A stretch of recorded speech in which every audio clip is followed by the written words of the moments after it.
Welcome back to another episode of the Sport Management Office Hours podcast. I'm Nick Zoroya, and alongside me today is Carla Blakey, the undergraduate program director at the University of Alabama. Carla, thank you so much for joining us today. Thanks for having me. We're excited.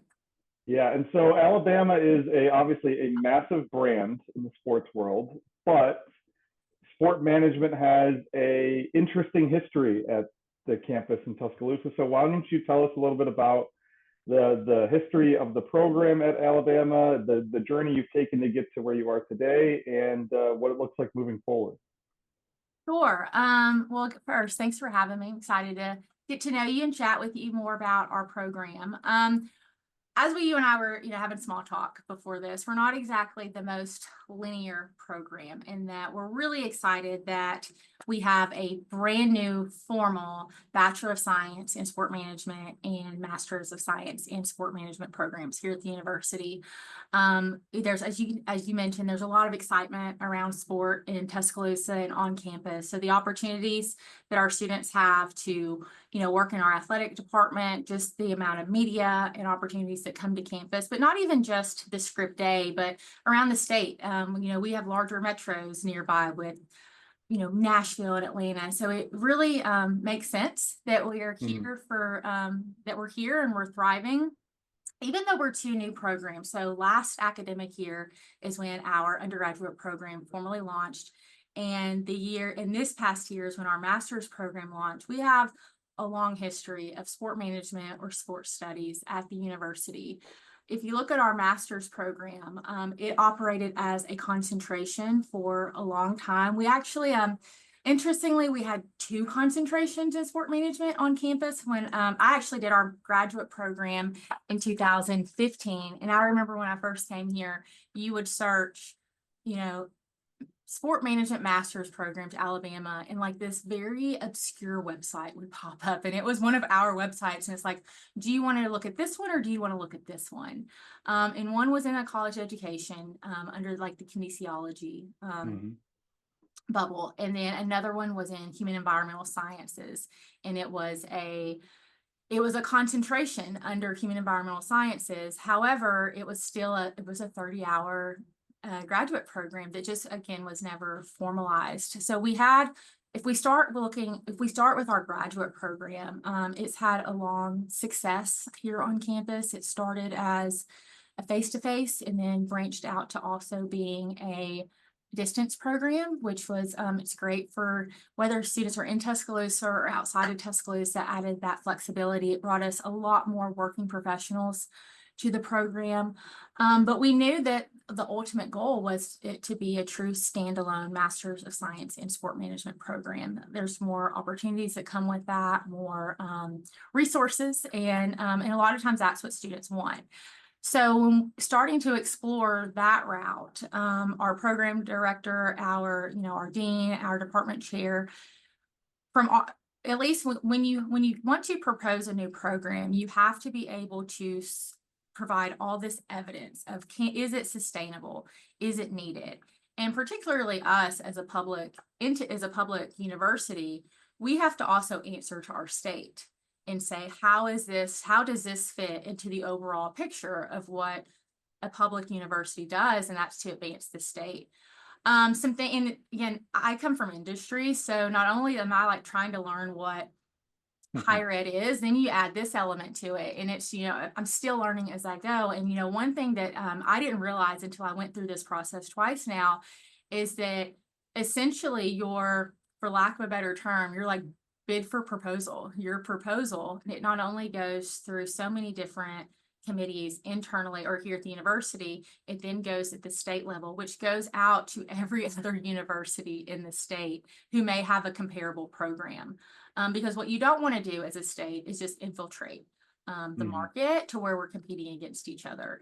So that, which kind of sounds scary, right? Like, we all play well in the sand, but it's just a very unique process. So with that, we actually transitioned, before we started that process, we transitioned the concentration to not be under general studies, to being a concentration under hospitality management, where we could use more resources together.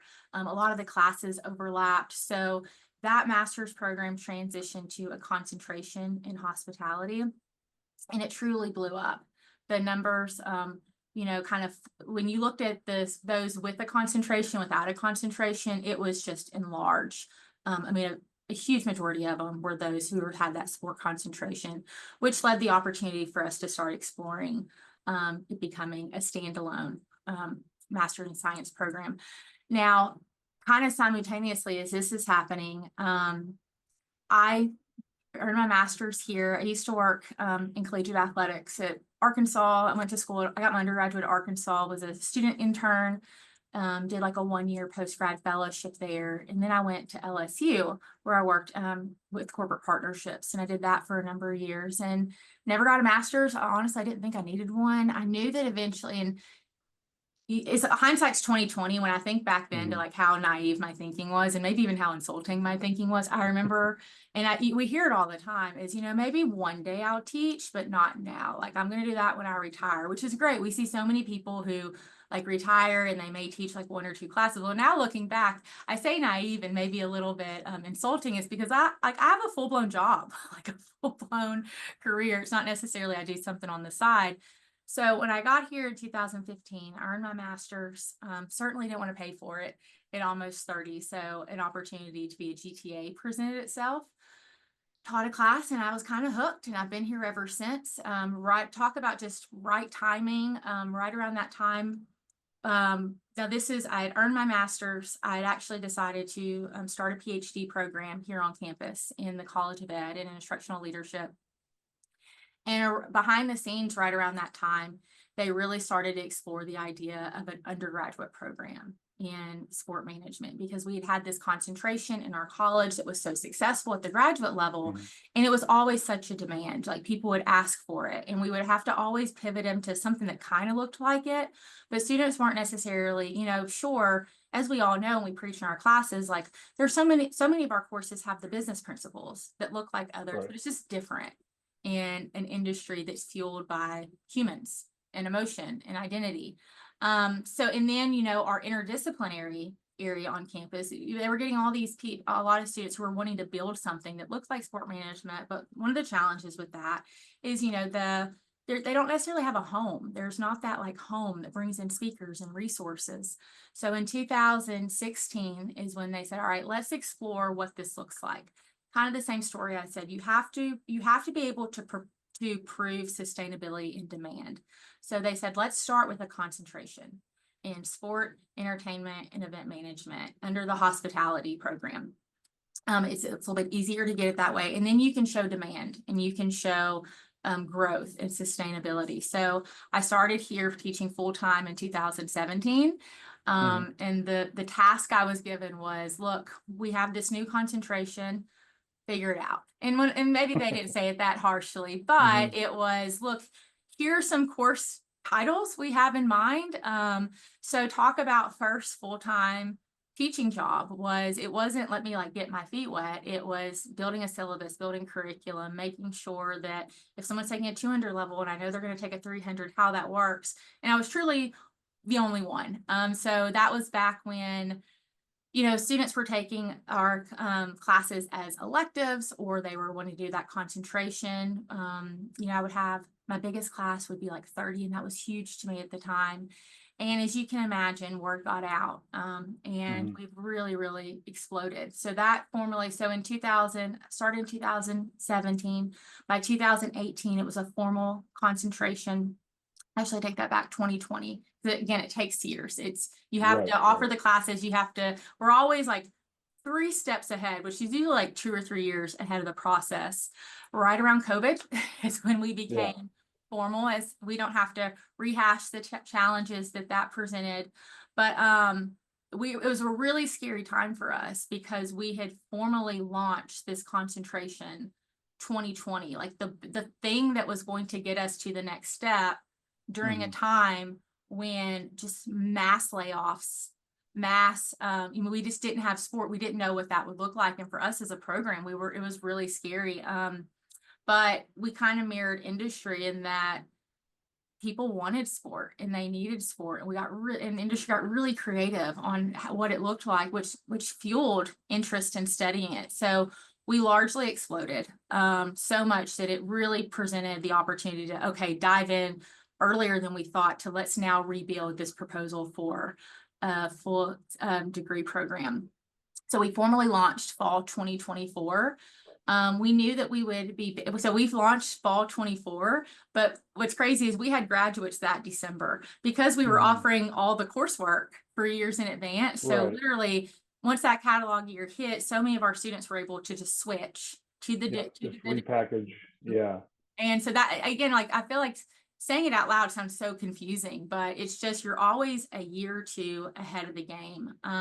So since 2017, we've added a lot of faculty. We just did a massive search for some new instructors, and we're growing. I mean, our numbers are quite insane. And I'll preface it with this, like, while we're really proud of our numbers because you need students to be sustainable, our ultimate goal isn't necessarily to have the biggest program. Our ultimate goal is to support those in the program. So with that, we need resources, we need faculty, we need, which we have a great team now.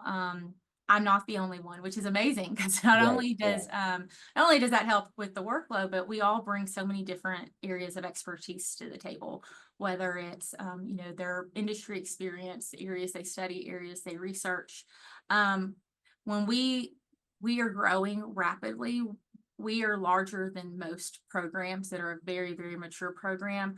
We expect by next fall, with our master's and our undergraduate program, to be a little over 1,000 students. So that, again, very, very large. With that, though, is excitement, because that means we have 1,000 people that are investing in us, and that are trusting us, and that, are trusting us to take them along on this academic and, future potential career journey. But at the same time, that puts a lot on us to make sure that we do it right in a very competitive space.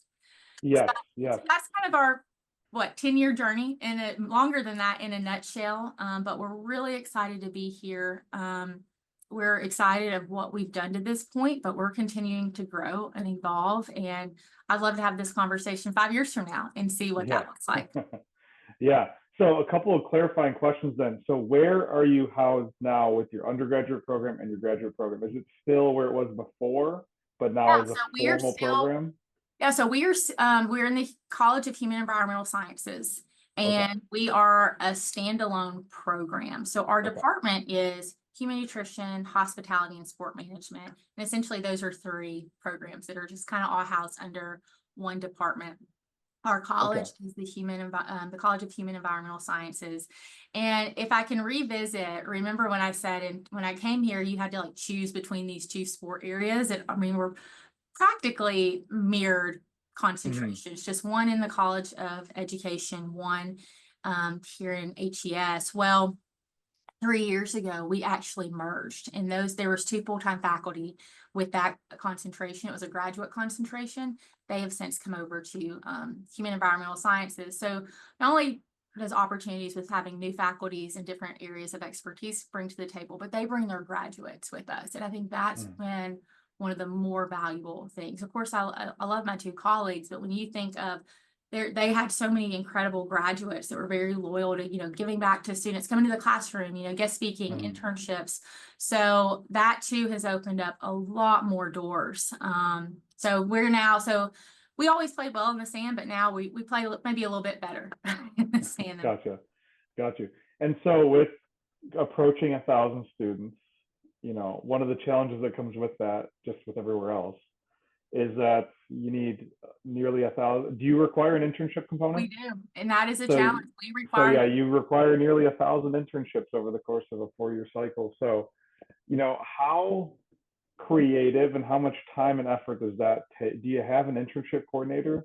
You're looking at. That's me. So you're like the rest of us, and in most places you are both teaching and that's probably just given to you as a 2 or 3 credit thing to do. I mean, it's definitely a challenge. Now, I will say this, when it comes, like it's a bullet point of mine per se, but I would be doing my colleagues a disservice by not giving them credit for the mentorship and what they bring to the table. So we do require an internship. We do not place students, which is another, that we are, and that's something we're very transparent with from students from day one. If they come here on a high school visit, one of the first things we tell them, if during their BEMA bound, which is their summer orientation, is something we tell them. If we have someone who wants to do a switch a major, particularly later on in their career, we tell them this because it's not unattainable, because every single one of it's really our one non-negotiable. Sometimes you can be flexible in other areas. You may have to be creative based on, whatever circumstances, particularly with us as a new program, we have to sometimes be a little bit more creative as we're learning and we're evolving, but the internship is something we are not on. And it's not to, stand on this academic high horse of this is what we say, is we cannot responsibly allow our students to go out into industry without having spent some time working. Ours is a 1 semester requirement, so they have to take it at least 1 semester. I share with our students, like, it's my hope you're doing something far more than just 1 semester, but from a class perspective, you only have to do it, just 1 semester. We offer it year round, so fall, summer, and spring. So students have different circumstances. Some may get a really cool internship over the summer. That's when they take it. Or, our athletics department, we have such a great relationship with them. And it's massive, like most SEC or I guess Power 4 athletic departments are. So they've been incredibly supportive, even before we formally became programs. And we have a massive operation in our backyard. It's one of our recruiting tactics. When I used to recruit, I don't really have to recruit the 1,000 students, but I argue they have one of the best laboratories in the country. And I think other schools would argue the same when it comes to doing and seeing and, just being around it. So we have students that, a lot of them work in our athletics department, whether it's game days and, premium hospitality, working with Learfield, our rights holder, fan experience and marketing, communication. We have a lot of team managers. So that lends to a lot of opportunity, but it's also not the only one. We have a lot of students who may go work. We have great relationship with the private clubs here in town. So they may work with golf or tennis, or, we have some agencies. So it's really, really broad. We spend a lot of time. We have a private LinkedIn group to where anyone can post in it. I tend to post a lot in it. And we're posting 10, 15 internships a day. One thing people may not realize about Alabama, and this demographic is shifting a little as, again, if I go back to, we're a public institution. So ultimately our job is to help advance our state and the citizens of Alabama. But up until recently, we were pushing 70% out of state. And I think that's something that a lot of people may not realize. So while, yes, we're trying to find students opportunities throughout this academic year, a lot of them go back home and they're in much larger markets. I have a ton of students from New Jersey. Something about New Jersey, we have just this funnel of people from Jersey, and they're not far from, NYC, or a lot from, South Florida and Atlanta and California. They're from everywhere. So that's exciting for us, because that does provide more opportunities outside of Tuscaloosa, Alabama. But at the same time, it's also an added challenge in that we have to make sure that our reach is further. And that's where our graduates come into play. Just this morning, I had a graduate, one of our former graduates, reach out. She's with Miami Dolphins now, and says, "Hey, I'm hiring for this coordinator position. This would be great for someone who's, maybe graduated in the last 2 to 3 years. It has a little bit of experience under their belt." So with our LinkedIn group too, it's great for internships, but once you're in there for life. So it's really cool as a means of networking, and then also posting things for our graduates. Where we have to get the most creative, and this is something I'm really proud of our team for doing, and our relationships, we have a ton of student athletes. I don't quote this exact percentage because I haven't looked at it recently, but I think it was maybe last year I looked, and we were about 20% of our program with student athletes. That may have continued with the growth. It may have shifted, but regardless, more or less, a significant portion. It's challenging for any student to balance, being a full-time student and an internship. And that's just one internship. So when you add being a student athlete into it, particularly at an institution like this, where the expectation is high, the demand is high, we don't, again, that's a non-negotiable, like they have to do it. So where I'm really proud of our team for working, we do have some student athletes that will go out and get a traditional internship, maybe over the summer or in the off season, but we have a lot of sports that don't have an off season. So we've have working with athletics, their ultimate goal is to advance student athletes, and that's our ultimate goal is to advance students. So working with them, their student success team, their academic team has really helped them build micro internships in athletics to where they're able to have a supervisor, have a set schedule, gain all the things that our other students are gaining from their internships, have accountability with it. But it just may look a little bit different because they're working around practice schedules, or they're working around, it's just going to look a little bit non-traditional. So internships definitely presents challenges for 1,000 students, but I mean, right now I'm writing overrides for the internship course over the summer, and I just get so excited to see what they're bringing to the table. Minor league baseball, they're launching a new professional softball league this fall and this summer, and they're going to play their championship here in Tuscaloosa. So we have a bunch of students working with them. The Birmingham World Police and Fire Games are here over the summer. So where we've done a good job and where we can continue to do better is, and you know this, I'm preaching to the choir, is so many people think working in sports is just working for a team. And if we just look at it at that angle, then yeah, we only have so many teams here, and that's just college teams. But if you look at it from, what our industry is, such a larger lens, it really presents more opportunities that are both directly and indirectly in sport. So always a challenge. Everything's always a challenge, but right now we're handling it. But again, ask me a year from now, I could have a completely different answer when we have 2,000 students. I can relate. I can relate, not on the size, but we are a faculty of one, but we are 80% athletes in our program. So the internship, and the same thing is, when I took the job 4 years ago, it's unclear if it was a placement situation before, because it did feel like people that were in the program that were upperclassmen were waiting with their hand out for their internship. And so we've had to change that culture of, I don't explicitly say, hey, because you're not completely on your own. It is your job to do some of the work. Yeah, we always say we're going to support the process. If I have something for you, I will hand it to you if I have it. If someone calls me up and says, I will have a student that's like, I want to maybe be a high school athletic director. Well, that's easy. Let me make a couple phone calls. Let me help you out, but you're going to have to do the work. Or the first question I ask is, what have you applied to already? And if the answer is nothing, then you'll be met with, well, here's a whole bunch of stuff you should do on your own before you come and ask me for help.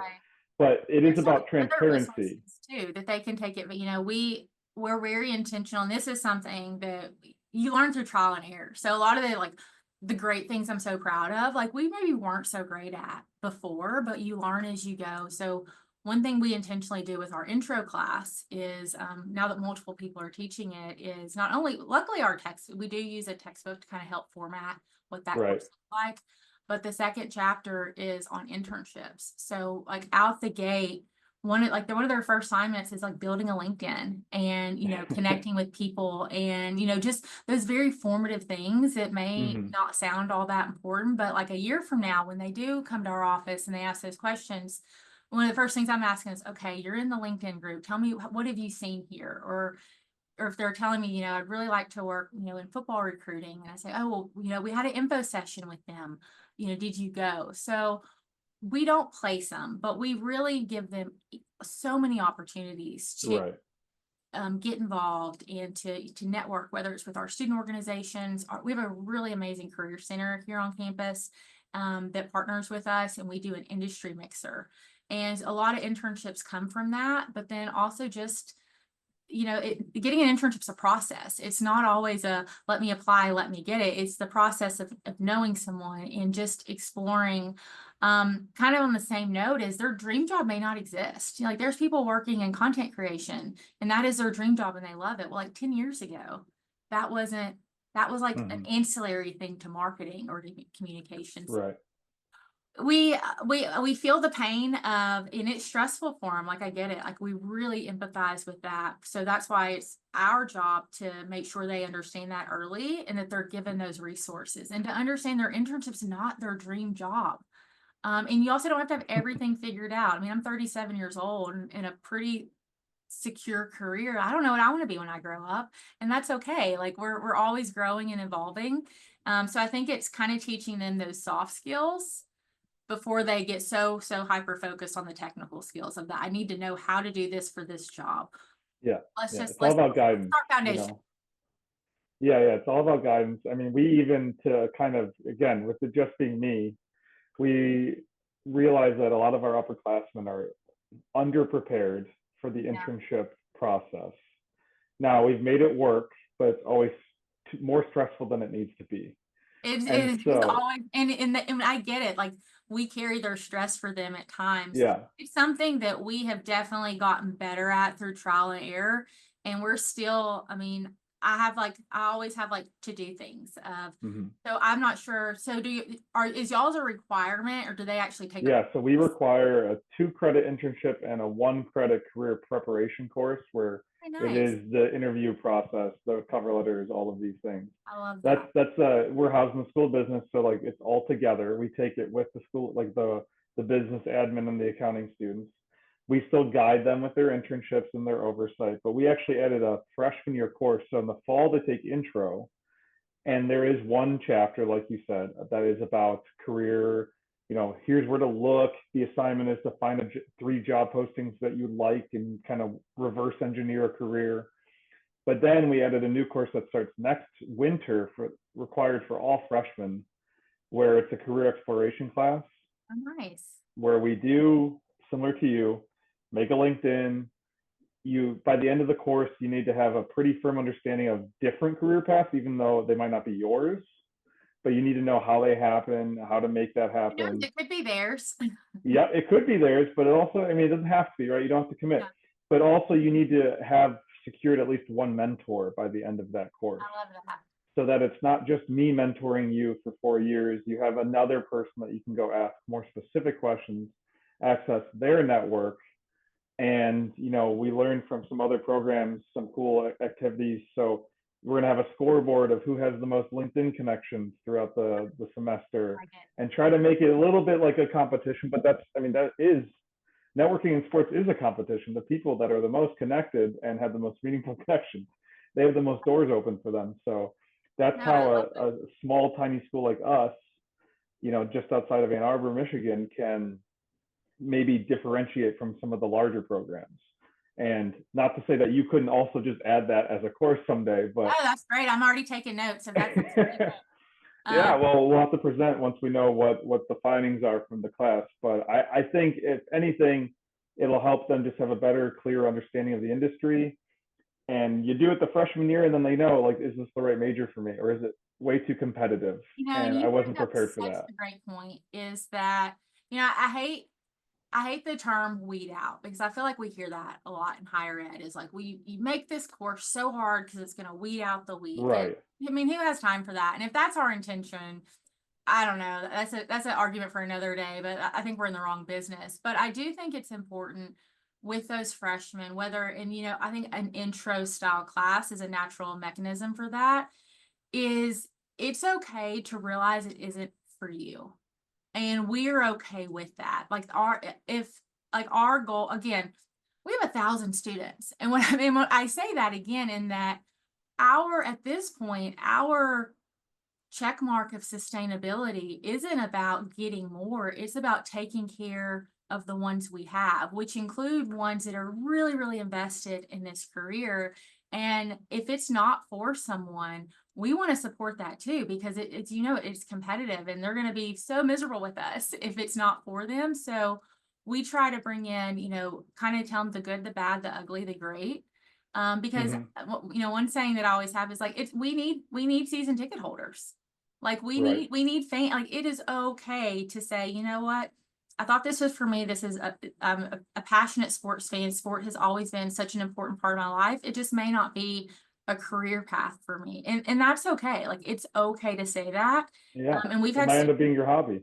yeah, exactly. So, so I like that you do that. So our internship course, it is a required course. We're always a little bit more intentional with using the course with our students, because so many times they do presume, like many programs, that they submit the hours, they submit that they did it, and it kind of just takes care of itself. So our students have to have an internship to enroll in the course, and the hours is a portion of it. But one thing that we've kind of done through trial and error is there's only one required meeting at the start of the semester, and it's a goals workshop. So I'll have, because they all have different schedules. So on week one, I may have like 4 of them, and you just have to attend one, to where it's a whole workshop on how you write goals. So we'll write 2 goals collectively together. So one that's on professional development, one that's task oriented. And that's something they work on, they work towards throughout the semester. They also build a really comprehensive portfolio. One thing that we saw in recent years is that so many jobs are asking for work samples. And there are some in that, and if you're in graphic design, or maybe you're in a business school where you maybe have more work samples than a traditional sport management student, like we felt our students were at a disadvantage for that, because they may have different projects and different artifacts from that, but they didn't have like an authentic work sample, something that really showed beyond the 3 bullet points of what they did on resume. So they build, we're an Adobe school, so students have access to Adobe Express. And one feature of Adobe Express is Adobe web page. They build a very user-friendly, like drag and drop website of their entire internship, and that too is a significant portion of their grade. And while sometimes, I don't know, sometimes schoolwork's just daunting, but we've had so many students come back and say, I got to use this on an interview, or I linked it in my resume, and it really brought my experiences to life. Sure, and we can preach till we're blue in the face about having metrics and accomplishment-based resumes, but to have a website that accompanies that, to where you can see what putting 5,000 t-shirts on the backs of chairs looks like, or working with ESPN College Game Day when they're in town, or and those are big examples. Or just working, building stats, actually put pictures and stories with it. It really, I think it made them to reflect, because an unintended good thing that came from that is they're now able to talk about their jobs better. They're able to tell a story. And in an interview setting, that's so important, is to be able to, we already have your resume. You're here for a reason, but tell me what that was like. What did you learn from it? What did you do? And this just gives them a nice way to do that. So that's one evolution that we're really proud of. And I want to keep growing that. It's like, what else can we do? Yeah. And I think and reinvent my senior capstone every year. And, it started off as pick a project, do this, do that. When I inherited it, we turned it into, let's work with a local sports team, and you're going to create a promotional night, but that's very targeted to just one specific skill set. And so now, as I reinvented again this summer, maybe I do think about it as a way to collect artifacts and add a project to it. And in the spirit of resource sharing, anything I have, and same with you. I mean, so we have at the university, we just redid our general ed requirements, and it was very necessary. General education had not been revised at the university since the 80s. Ooh. A lot in life has changed since the 80s. So a part of that with our new general core is similar, and I'm sure you have, like, students have to take so many writing classes. They have to take 6 hours. Well, that we embed at there's a required course they take with us. It's designated as a writing class. So like some of that still stays the same, but experiential learning is now a requirement for all university students, a capstone course. And that's, again, required for every single program on campus. And some programs have had that, but we didn't. And we view this as an opportunity of something we should be doing and we need to be doing, of now it's required. So you kind of have to do it. It's what is this culminating project? As you just mentioned, that's really hard with so many diverse students, as we are a melting pot of of career explorations and, you know, different paths. So it's definitely going to be a challenge, but also an opportunity to better storytell, because there are sometimes some presumptions about what sport management is and what it isn't. And I think the more tools we give them to tell that story of how their experiences, both inside and out the classroom, are making them competitive and prepared, then that's we owe it to them to give them the opportunity to do that. Well, I think that's a fantastic stopping point, and I think that this Yeah, has been very I know. insightful I'm a talker. conversation. I can go on for days. Oh no, no, you're fine. I'm This is so what we're here for, right? We're here to bring people on and listen. So, with that, I really appreciate your time, and I'll end the recording there. And until next week, thank you very much.